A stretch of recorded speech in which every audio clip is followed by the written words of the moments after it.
আজকের সন্ধেটা তোমাদের গল্প মুখর করে দেওয়ার জন্য। কারণ ঘটনাটা সত্যি হলো, যদি তোমরা সত্যি মানতে রাজি না হও তাতেও কোনো অসুবিধা নেই, এটাকে একটা এন্টারটেনমেন্ট হিসেবে নাও।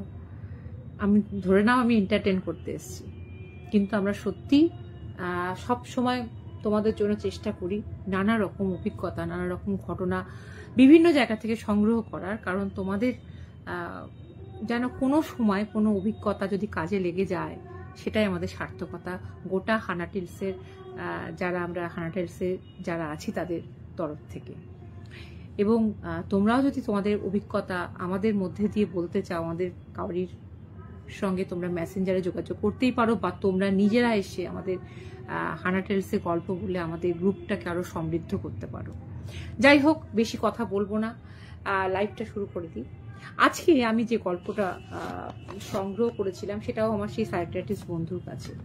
সাইকিয়াট্রিস্ট বন্ধুর কাছে আমাকে প্রচুর গল্প আমি পেয়েছিলাম, এবং সেগুলো এক এক করে ব্যাগ থেকে বের করি, আমার ভান্ডার থেকে বের করি, থলে থেকে বের করি বলতে পারো। বর্ণালী এবং বর্ণময়, মানে দুজনের নামটা এমনই ছিল যে ওদেরকে অনেকে বলা হতো রাজ্যটুক।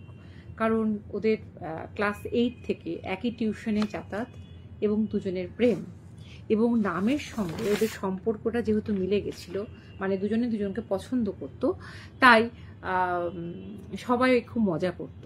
এবং একটা কি হয় জানো তো, কোনো সম্পর্ক আরো বেশি এগিয়ে যায় যখন চারিপাশের বন্ধুরা আরো বেশি উৎসাহ দেয়। এই দেখ তোর পছন্দের রঙের জামা পরে এসছে, বা এই দেখ তোর দিকে তাকাচ্ছে, এই দেখ তোর দিকে এমনি করছে, এইগুলোতে না, বা কেউ কাউরির কথা, কেউ কাউরির ছোট্ট চিরকুট যখন একে অপরকে লেনদেনে সাহায্য করে, তখন তো সত্যি কথা বলতে কি মনে হয় যে পুরো ইউনিভার্স সাহায্য করছে।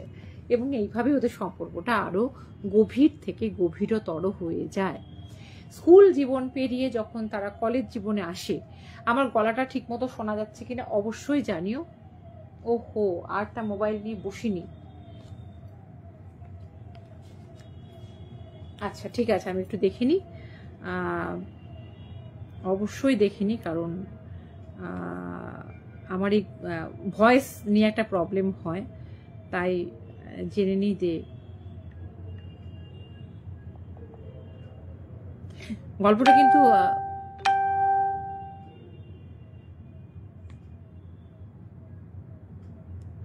গল্পটা কিন্তু বলছি, দাঁড়াও, অপেক্ষা করো একটু।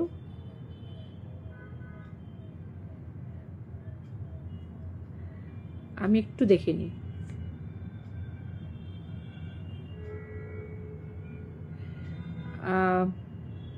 জীবন পেরিয়ে যখন তারা কলেজ জীবনে আসে, হ্যাঁ শোনা যাচ্ছে,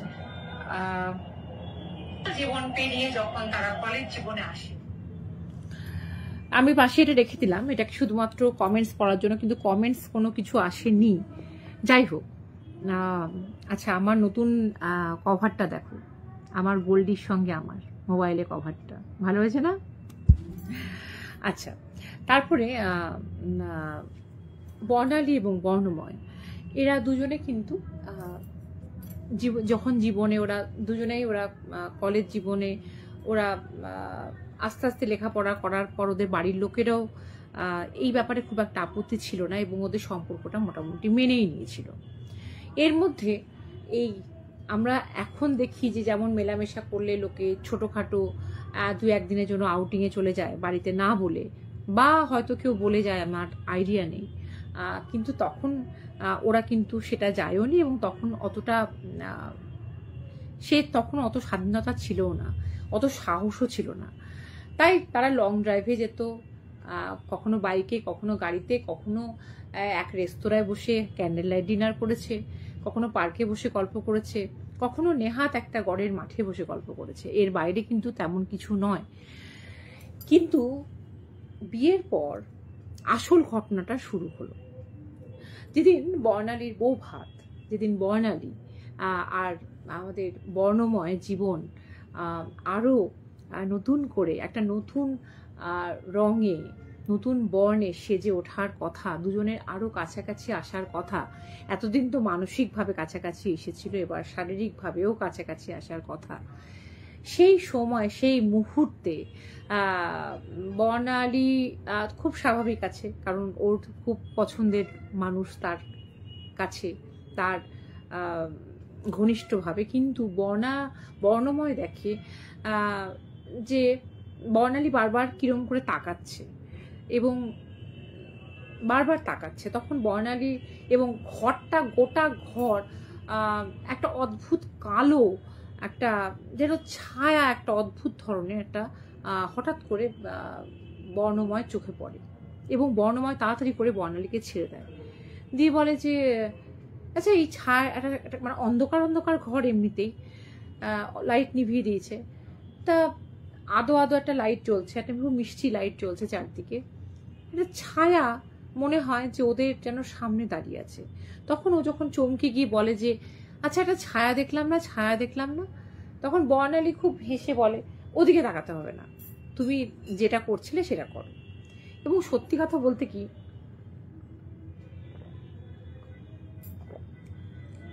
সেই মুহূর্তে অন্যদিকে একটা প্রেমিক প্রেমিকা এতদিন ধরে মেলামেশা করেছে এবং এখন ওরা লিগালি এক রুমে একে অপরের কাছে, সেখানে তখন একটা এমনই মায়া মোহ, একটা মানে প্রেমেরও জোয়ারে ভাষাবোধ হারে একদম কাজ করে, যে তখন অতটা কাজ মানে মাথা কাজ করে না। তো সেদিনটা অতটা বর্ণময়ের জিনিসটা কিন্তু চোখে পড়লো না, কিন্তু এই জিনিসটা কিন্তু বর্ণময়ের কদিন পর থেকে বেশ রীতিমতো এটা একটা চিন্তার বিষয় হয়ে দাঁড়ালো। কারণ ঘরে এমন কোনো জিনিস নেই যেটা লাইটের সামনে কিছু একটা হয়, আলমিরা বা কিছু একটা যদি অবস্ট্রাকশন থাকে তাহলে হয়তো একটা এরকম ছায়া পড়তে পারে, কিন্তু সেরকম কিছু নেই। এবং বর্ণালীকে যখন বারবার জিজ্ঞেস করলো বর্ণময়, যেটা তুমি বারবার আমি জিজ্ঞেস করলে তুমি তুমি দেখতে পাও না একটা কালো, একটা যখন আমরা রাত্রিবেলায় শুই একটা কালো ছায়াটা কিসের?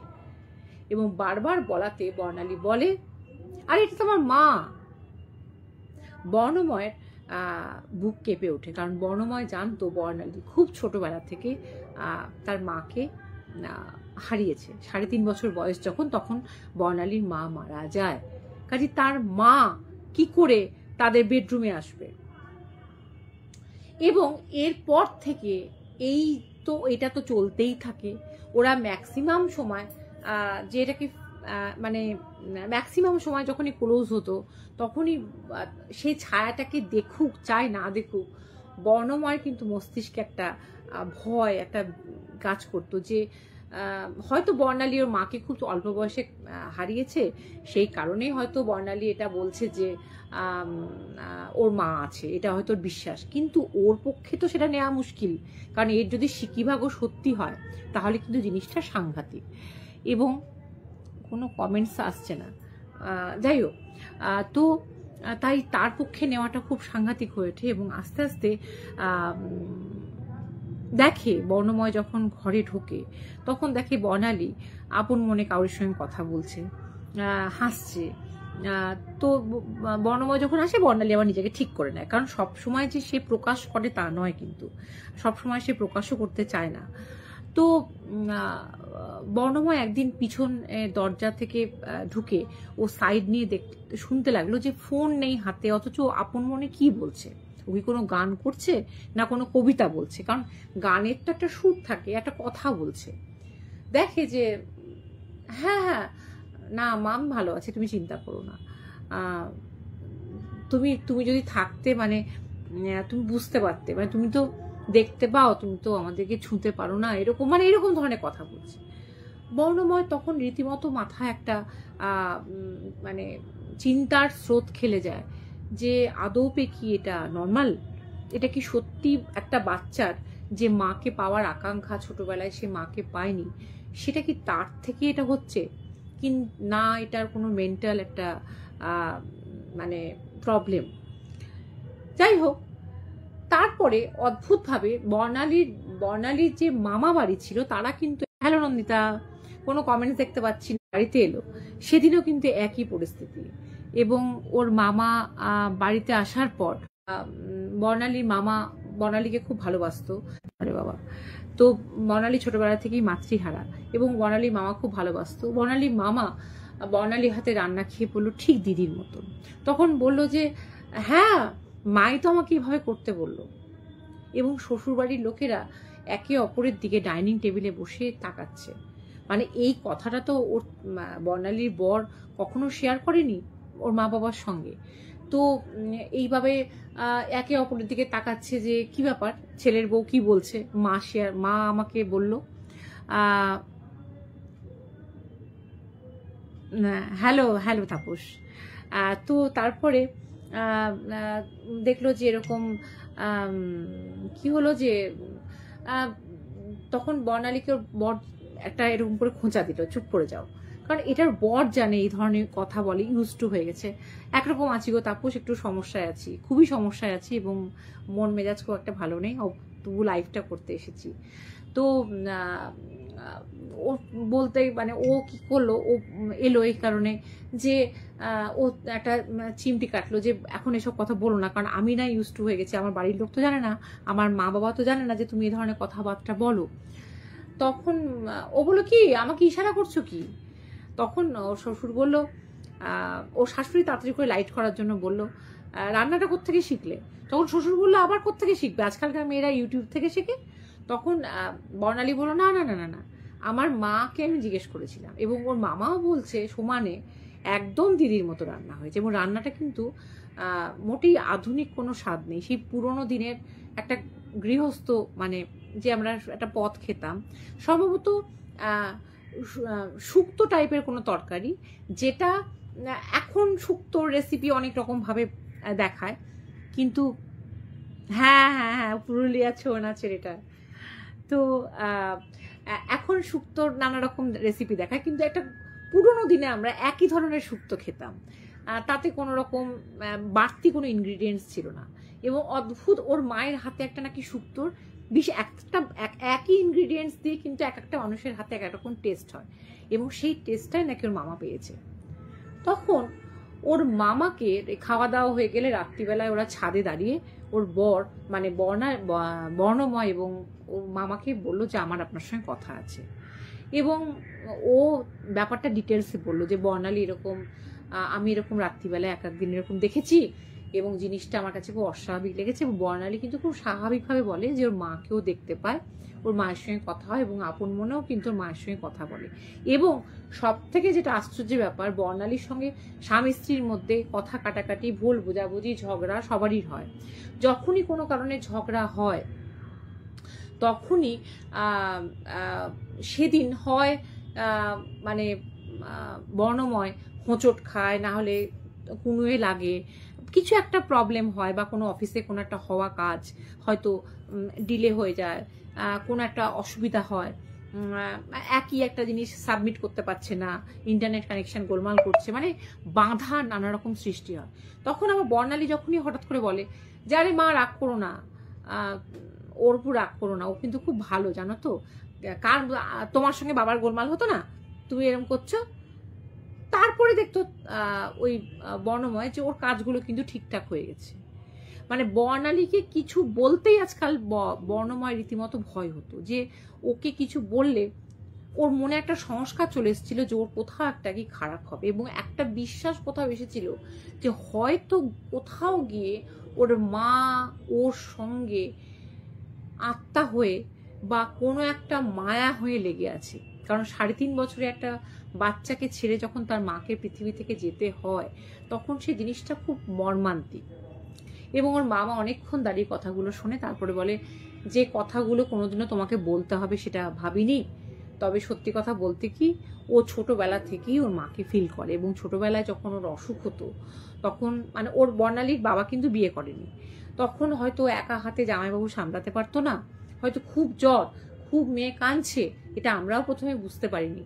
তো ও পাশের ঘরে গেছে ডাক্তারবাবুকে ফোন করতে, এসে দেখতো যে হাত পা ছুঁড়ে খেলা করছে, যেন ওর মাথায় কেউ একটা এমন মিরাক্কেল একটা প্রলেপ একটা হাত বুলিয়েছে যে ওর কিন্তু এসে দেখতো গাটা অনেকটা ঠান্ডা এবং মেয়ে যেন অনেক সুস্থ। মানে যে কাঁদছে সে বাচ্চাটা যেন অনেকটা মানে কাউকে তাকিয়ে হাত পা ছুড়ে খেলছে, মানে কাউকে দেখতে পাচ্ছে। এই ঘটনা জামাইবাবুর জীবনে প্রায় প্রায় ঘটতো। এবং যখন আরেকটু বড় হতো তখন এই যে আমরা কাটাকুটি খেলি না, কাটাকুটি পেন্সিল দিয়ে আমরা কাটা এবং রাইট এবং সেই তিনটে এরকম হয়ে গেলে আমরা সেই ক্রস করি, এই খেলাগুলো খেলি না।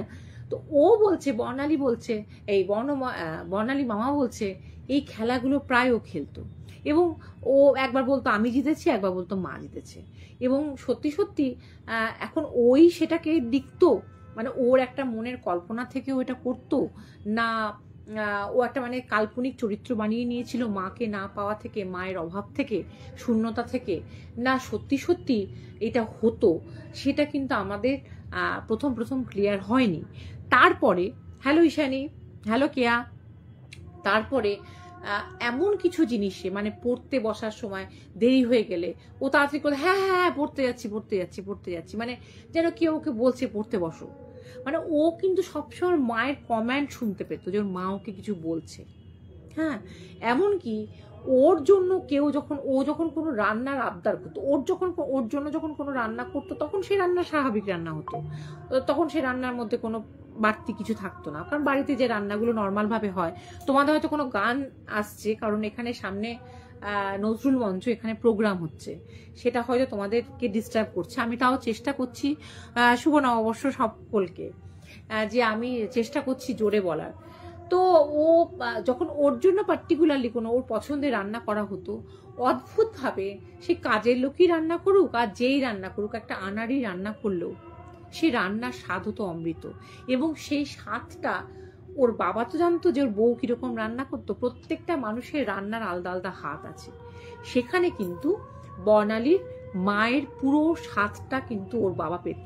এবং ওর বাবা আস্তে আস্তে বুঝে গেছিল, এবং যেহেতু ওর মামা এই তন্ত্র মন্ত্রর সঙ্গে যুক্ত ছিল ওদের ফ্যামিলিটা, এবং সেই শক্তিটা কিছুটা মায়ের মধ্যেও ছিল, হয়তো সেই শক্তি বলেই ওর মেয়ের কাছ থেকে ও যায়নি, ওকে ওর মেয়ের কাছ থেকে ও আটকে ছিল, মায়ায় হোক শক্তিতে হোক যাই হোক না কেন।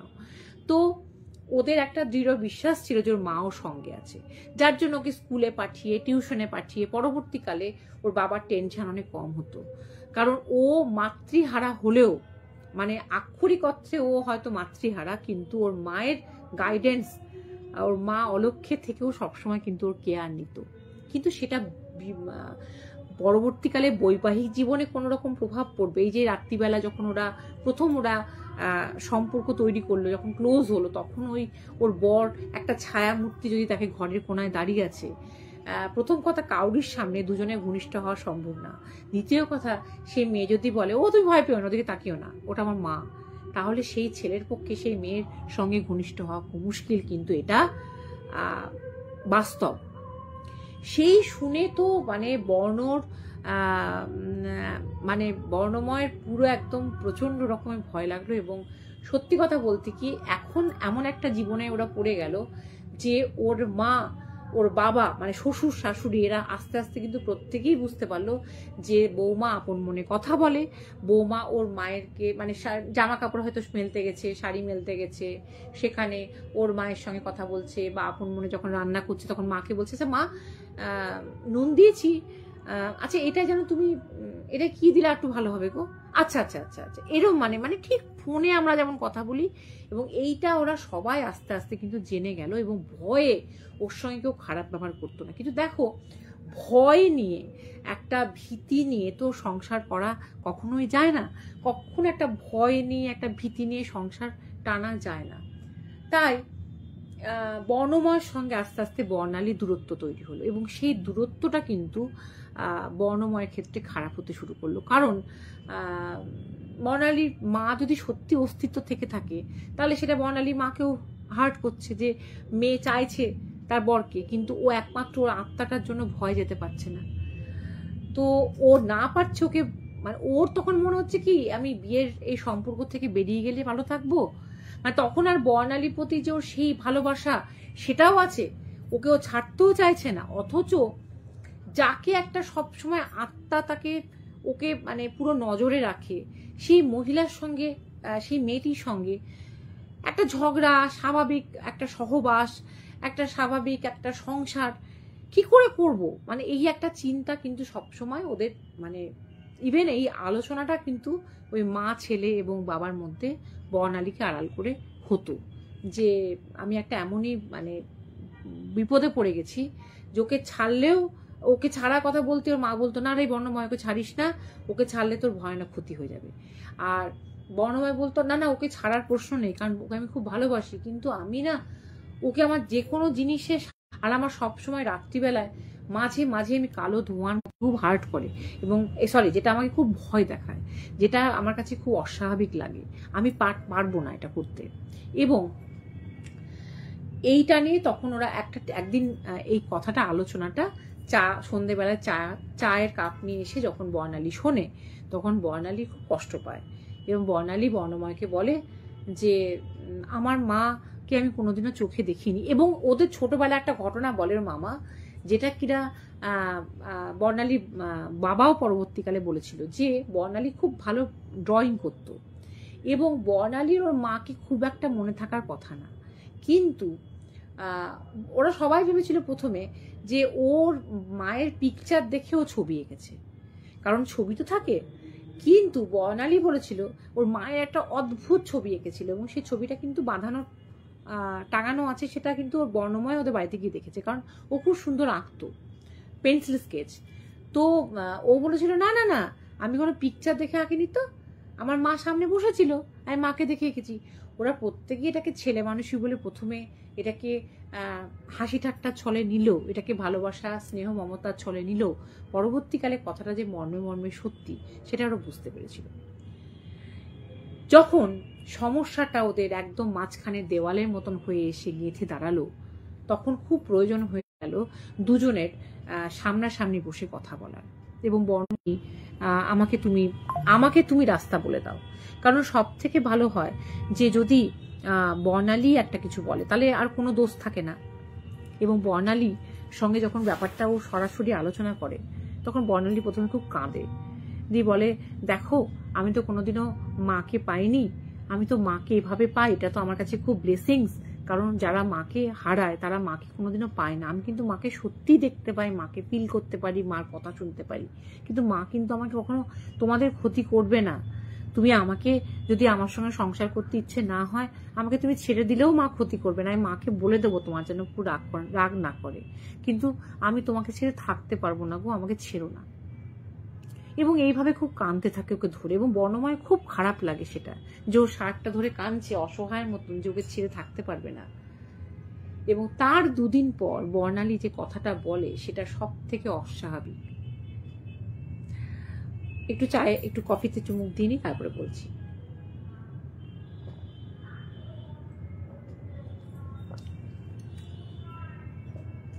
তারপরে দুদিন পর বর্ণালী বলে মা আমাদের সব কথা শুনতে পেয়েছে বর্ণময়, মা আর আমার কাছে থাকবে না, কারণ মা আমাদের বুঝে গেছে যে আমাকে দেখাশোনা করার লোক চলে এসেছে, তুমি তো আমাকে দেখবে। মা আমাকে অনেক বুঝিয়েছে, আমি মাকে প্রথমে কিছুতেই ছাড়তে চাইনি, মাকে আমি প্রথম প্রচন্ড কেঁদেছি যে মা আমাকে তুমি ছেড়ে যেও না, যেই ছেড়ে যাক, আমি একবার তোমাকে হারিয়েছি, আমি দ্বিতীয়বার তোমাকে হারাতে চাই না।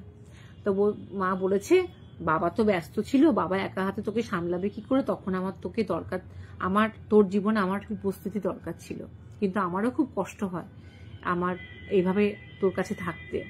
তো এবং সাইকিয়াট্রিস্ট বন্ধুর কাছে কেন শুনেছিলাম, কারণ ওকে একবার সাইকিয়াট্রিস্টের কাছে নিয়ে গেছিল, কিন্তু সাইকিয়াট্রিস্ট দেখো ডাক্তারি পরিভাষায় এর কোনো ব্যাখ্যা নেই।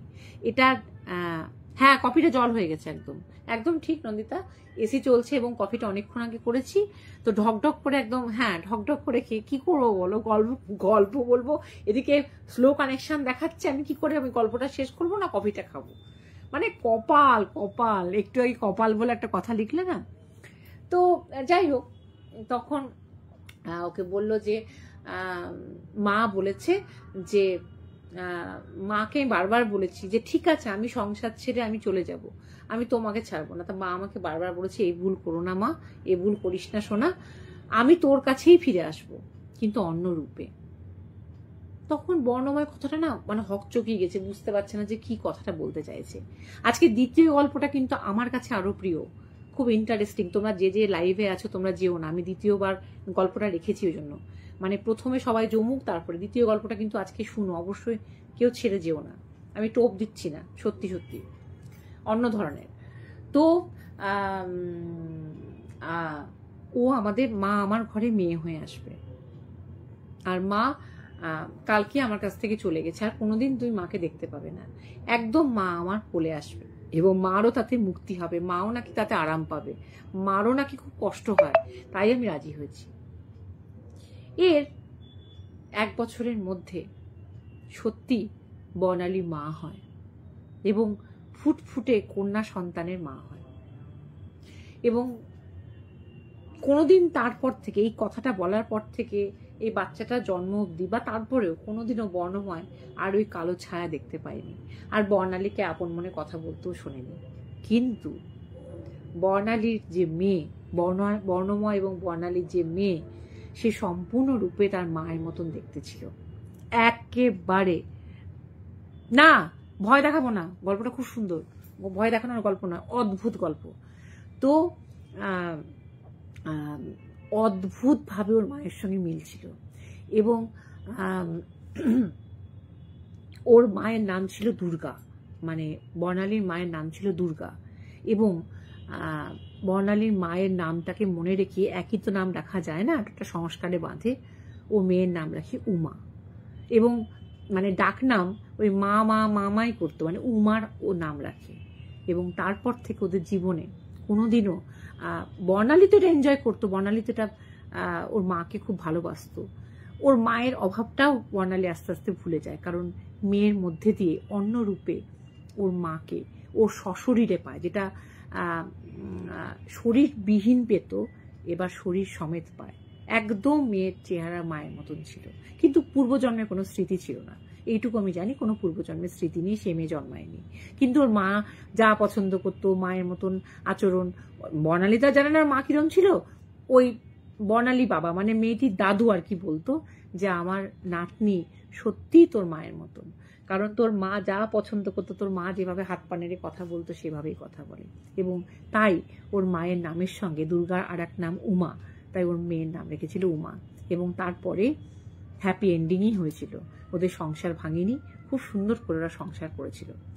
এইবার যে গল্পটা বলবো, এইভাবে না কথা বলতে আমার ইচ্ছে করে না, কারণ এইভাবে যে গল্পটা করছি এটা কি এটা কোনো সৌন্দর্য আছে? দেখো, আড্ডা মারবো, গল্প করবো, নানা রকম কথা বলবো, কমেন্টস পড়বো, কিন্তু এইভাবে এই মেশিনের মতন বলা, এটা না পুরোপুরি ইন্টারনেট কানেকশনের জন্য আমি এটা করছি। যাই হোক, কফিটা ঢকঢক করে খেয়ে নিই।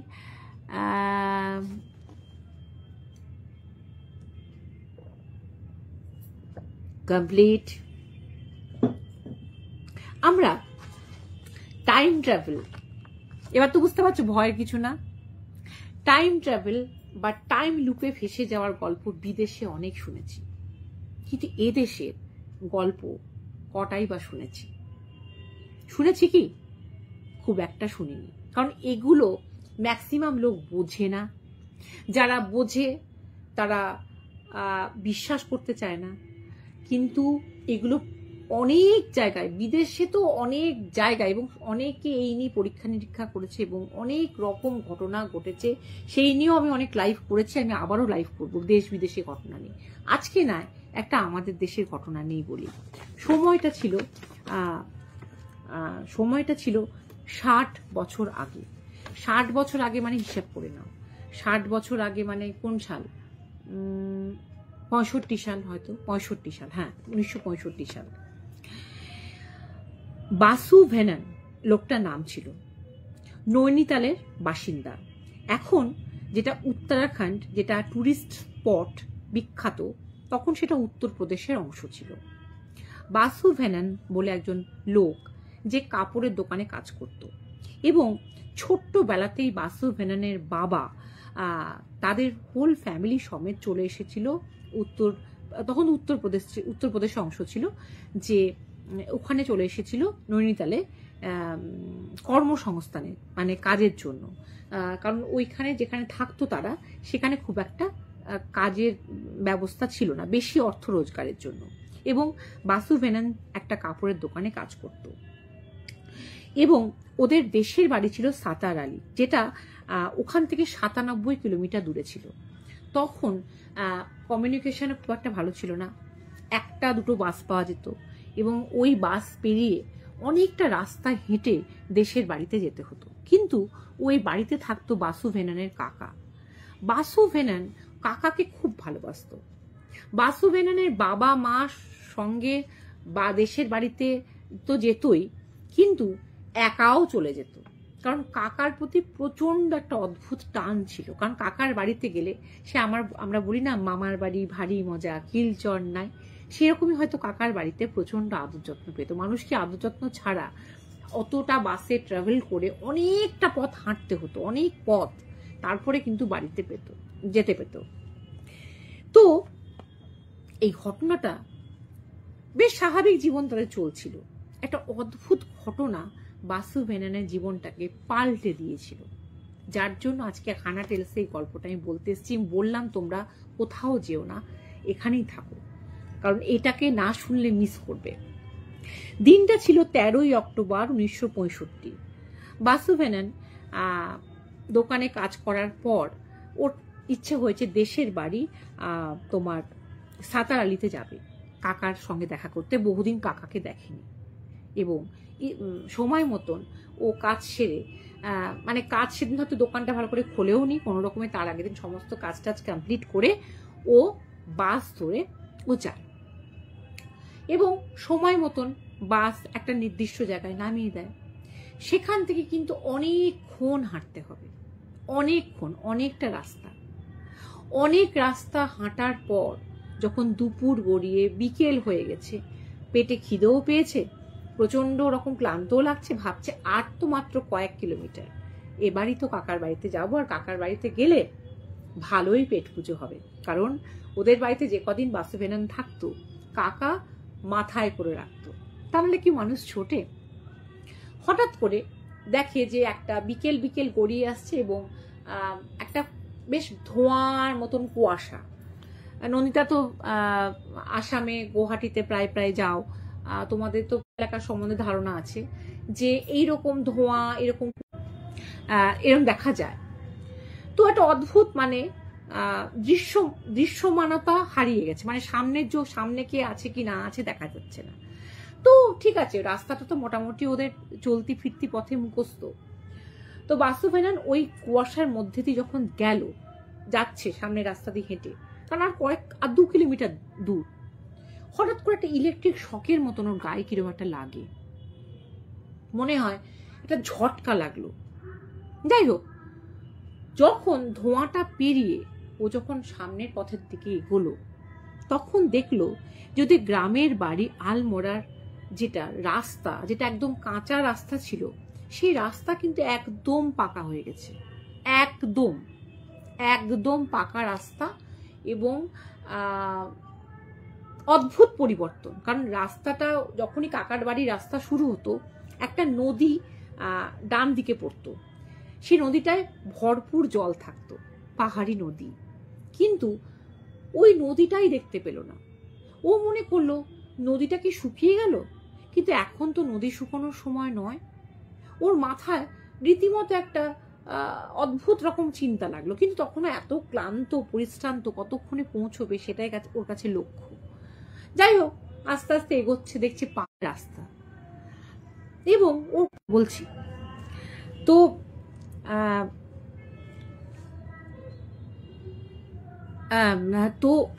গিয়ে দেখলো ইলেকট্রিক পোল বসেছে, ইলেকট্রিক পোল চারিদিকে ঝলমল করছে আলো, এবং চারিদিকে যে বাড়ি ঘর, আমরা যে রাস্তা দিয়ে যাই সেই রাস্তার তো একটা ছবি আমাদের মাথায় আসে, একটা তো আমাদের চোখে থাকে।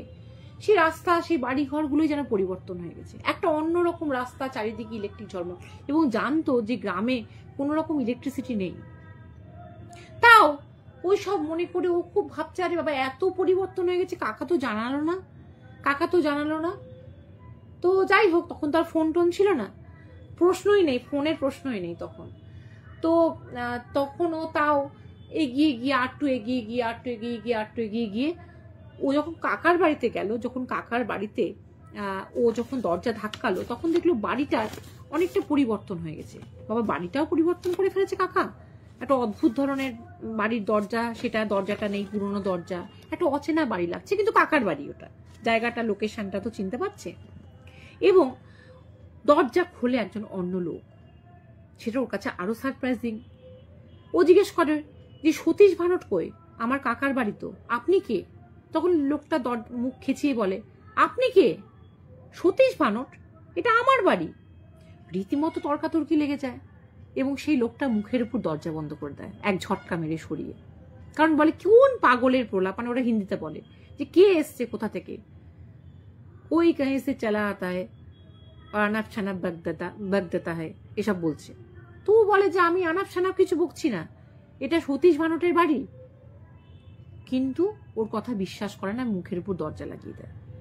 তখন ওইখান থেকে কোন রকমে ও তো জানে না যে কাকা ঠিকানা পরিবর্তন করেছে, বাড়ির সামনেটা অনেকটা পরিবর্তন হয়ে গেছে, বাড়িটাও পরিবর্তন হয়ে গেছে, বিল্ডিংটাও পরিবর্তন হয়ে গেছে, কিন্তু বাড়িটা কিছুটা তো ওই রকম আছে। তখন ও আর একটু এগিয়ে যখন যায় তখন দেখে সামনেটা চায়ের দোকান, এবং চায়ের দোকানে কিছু লোক বসে আড্ডা মারছে। কিন্তু ওখানে ওদের ওই জায়গায়, যেহেতু ওই জায়গাটাও যেত মাঝে মাঝে ওই আলমোড়া, ওরা অনেক লোক ওর চেনা ছিল, কিন্তু একটা চেনা লোকেরও কিন্তু দেখা পায় না, ওর অদ্ভুত লাগে। এবং ও এভাবে রাস্তা দিয়ে একটা চেনা লোকও দেখতে পায় না, তবুও সতীশ ভানট সতীশ ভানট সতীশ ভানটের বাড়ি, সতীশ ভানট কোথায় গেল এই জিজ্ঞেস করতে করতে যায়, ওর কাকাকে কেউ চিনতেও পারে না। এবং একটা চায়ের দোকানে যখন যায়, একজন বৃদ্ধ লোক চা বিক্রি করছে এবং দেখে কালার টিভি। ওই কালার টিভি দেখে ওর মাথা খারাপ হয়ে যায়, কারণ তখন কালার টিভি আসেনি সম্ভবত, সম্ভবত কেন তখন আমাদের ভারতবর্ষে কালার টিভি আসেনি, কালার টিভি চলছে। ও বুঝতে পারে যে কোনো টাইম লুপেও ফেসে গেছে, ও অন্য কোনো টাইম জোনে ঢুকে গেছে, এটা কোনো একটা মানে বিভৎস কিছু একটা হয়ে গেছে। ও তবুও কোনো রকমে ওর হাত পা ঠান্ডা হয়ে যাচ্ছে, রীতিমতো ঘাবড়ে গেছে ও রীতিমতো। তাও জিজ্ঞেস করে যে সতীশ ভানটকে আপনারা চেনেন? কেউ চিনতে পারে না, কিন্তু ওই বুড়ো লোকটি বলে, হ্যাঁ সতীশ ভানটকে আমি চিনতাম। সতীশ ভানট তো আজ থেকে 25-30 বছর আগে মারা গেছে গাড়ি অ্যাক্সিডেন্টে, ফুল ফ্যামিলি সমেত। ও তখন আর কোনো কথা না বলে ও তখন দৌড় দেয়, এবং ও দৌড় দিতে দিতে দিতে দিতে সেই রাস্তা দিয়ে যখন যাচ্ছে, পাহাড়ি রাস্তা দিয়ে, তখন অন্ধকার নেমে গেছে, কিন্তু আবার সে সেম কুয়াশা, সে সেম একটা যেন দেখতে পায়, এবং কুয়াশার মধ্যে দিয়েও তখন আরো নিঃশ্বাস বন্ধ করে দৌড়চ্ছে। এবং যখন ওর রাস্তাটা শেষ করে, কুয়াশাটা শেষ করে, এটা একদম সত্যি ঘটনা, কিন্তু তোমরা গুগলে সার্চ করে দেখতে পারো। তারপরে সার্চ করার পর ও যখন দেখতে পায়, তখন দেখে আবার সেই পুরনো রাস্তা, যে রাস্তা দিয়ে ও এসেছিল এতটা রাস্তা। এবং ও তাড়াতাড়ি করে ও সেই বাস স্ট্যান্ডে এসে হাঁপাতে থাকে, এবং কোনো রকমে একটা কিছু ধরে ও, মানে হয়তো সেই ডাইরেক্ট বাস পায় না, কিন্তু একটা কোনো কিছুকে, কোনো একটা যানবাহনকে ধরে ওইভাবে ও বাড়ি পৌঁছায়। এবং বাড়ি পৌঁছে ও প্রথমে পুলিশ স্টেশনে যায় এবং পুলিশ স্টেশনে সমস্ত কথা বলে। সেই পুলিশ স্টেশন থেকে ও বাড়ি যায়। ও বাড়িতে গিয়ে ওর বাবাকে সমস্ত কথা এক নিঃশ্বাসে বলে। ওর বাবা তো শুনে অবাক হয়ে যায়, কারণ ওর কাকার 25-30 বছর আগে মারা গেছে। How it is possible?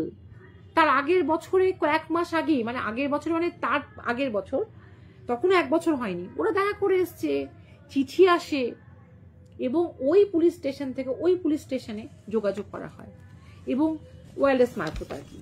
তো যাই হোক, সেইখানে যোগাযোগ করার পর ওরা আমার লাইভের একবার তোমাদের দেখায়, কে কে লাইভ দেখছে। দেখো আমার বিছানা করতে দেয় না, আমার মাম্মা ঘুমাচ্ছে, দেখো আমার মুখটা দেখায়, তাহলে তোমাদেরকে দেখাতে পারবো না। এই দেখো মাম্মার মুখটা, হাই করে দাও, হাই হাই। আচ্ছা, আরেকজনকে দেখো, আমার এই যে ছোট্ট ছোট্ট ছোট্ট ছোট্ট মিত্তিবর, আমার মিত্তিবর, এটা আমার লাইভের সঙ্গী। কত শান্ত ভদ্র, দেখেছো আমাকে লাইভ করতে দিচ্ছে। তো যাই হোক, তখন বাড়ি থেকে ওদের ওই পুলিশ স্টেশনের সঙ্গে যোগাযোগ করে তারপরের দিনই ওরা গাড়ি করে ওই পুলিশ থানার সঙ্গে যোগাযোগ করে, ওই লোকাল থানার সঙ্গে যোগাযোগ করে ওরা কিন্তু চলে আসে যে কি হয়েছে। এবং যখন ওরা আসে ওই থানার থেকেও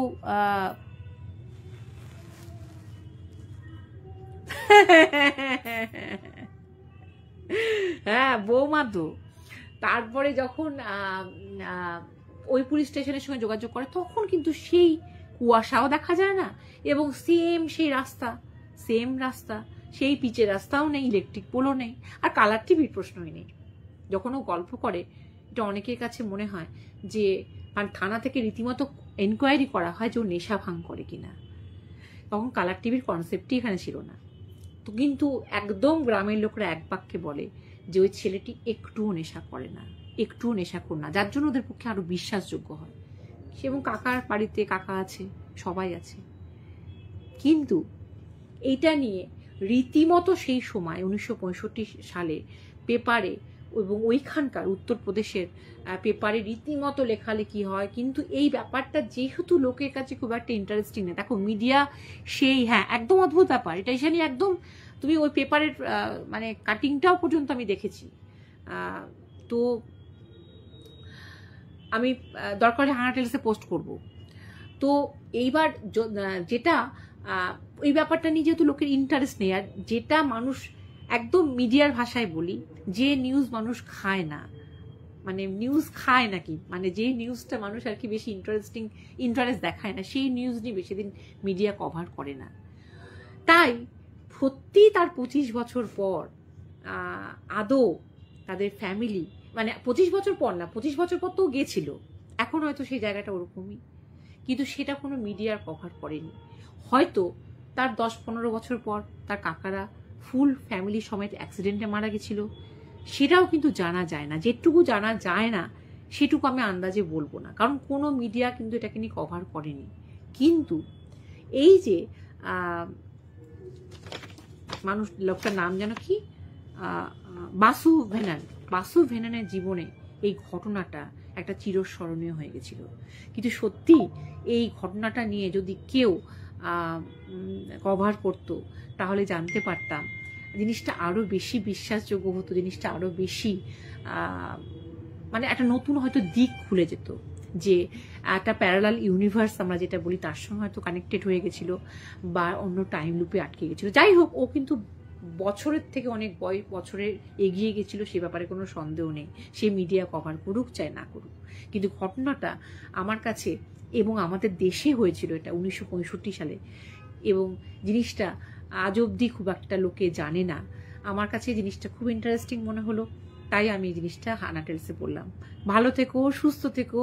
1432 সাল খুব ভালো যাক, কারণ আমরা অনেকেই আজকাল একদিনের জন্য আমরা বাঙালি হয়ে উঠি, নববর্ষের দিন, আর অন্য দিন আমরা নিজেদের কালচার ভুলে যাই। কিন্তু সাউথে গিয়ে আমার সব থেকে ভাল লাগে, সাউথের লোকেরা নিজেদের কালচার, নিজেদের ভাষা সব থেকে প্রাধান্য দেয়। আমরা বাঙালিরাই বলতে গর্ববোধ করি, এটা খুব লজ্জাজনক যে আমার ছেলে বাংলা জানে না, আমার ছেলে বাংলা লিখতে পারে না, আমার ছেলে বাংলা ভাষা ভালো করে বলতে পারে না। এবং আজকালকার অধিকাংশ মেয়েরা, কলকাতায় অনেক ম্যাক্সিমাম মেয়ে ভাঙা একটা কেমন যেন ন্যাকা ন্যাকা বাংলা বলে। প্লিজ, মাতৃভাষা না জানলে মায়ের সঙ্গে যে রুট, মায়ের সঙ্গে যে বন্ধন, মায়ের সঙ্গে যে শিকড়, মায়ের সঙ্গে যে নারীর টান, সেটা তৈরি হয় না। তাই নিজের কালচারকে, অপর ধর্মকে অবশ্যই শ্রদ্ধা করবে, কিন্তু অপর কালচারকে অ্যাডপ্ট করো, অপর ধর্মকে শ্রদ্ধা করো, কিন্তু নিজের ধর্মকে অস্বীকার করে না, বা নিজের ভাষা লিখতে পারি না, বলতে পারি না, এটা গর্ব করে না। ইংলিশ মিডিয়ামে আমার ছেলেরাও পড়ে, আমার 2 ছেলে ইংলিশ মিডিয়ামে পড়ে, কিন্তু আমার 2 ছেলেরই প্রিয় সাবজেক্ট বাংলা, কারণ তারা নিজের ভাষা ভালোবাসে। তার কোনো ছেলে মেয়ের মুখে যেন এটা বাড়িতে মা বাবার কর্তব্য হওয়া উচিত, যে প্রত্যেক সন্তানকে, হতেই পারে তাদের হয়তো সেকেন্ড ল্যাঙ্গুয়েজ হিন্দি, এমন জায়গায় আছে তারা হয়তো বাংলা ভাষা পড়ার সুযোগ পাচ্ছে না, কিন্তু যেখানে ইংরাজি আর হিন্দি সে স্কুলে পড়ার সুযোগ পাচ্ছে, কেন নয় যে আমাদের নিজেদের ভাষাটা আমরা বাড়িতেই শিখিয়ে দেব।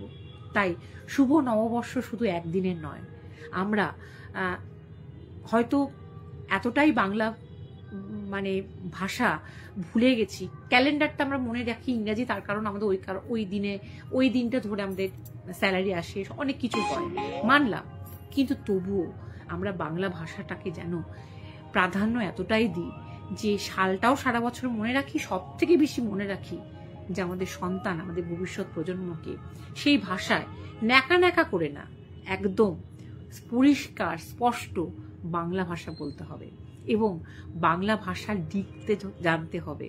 এবং রবীন্দ্রনাথ, নজরুল, বঙ্কিমচন্দ্র, শরৎচন্দ্র বা শঙ্খ ঘোষ, সুচিত্রা ভট্টাচার্য, আগে বুদ্ধদেব গুহ, আমাদের সমরেশ বসু, আমাদের কত নাম বলবো, নামগুলো ভুলে যাচ্ছি। যাই হোক, সেগুলো যেন আমরা শেখাতে পারি, এই আশা নিয়ে শেষ করলাম লাইভ। ধন্যবাদ।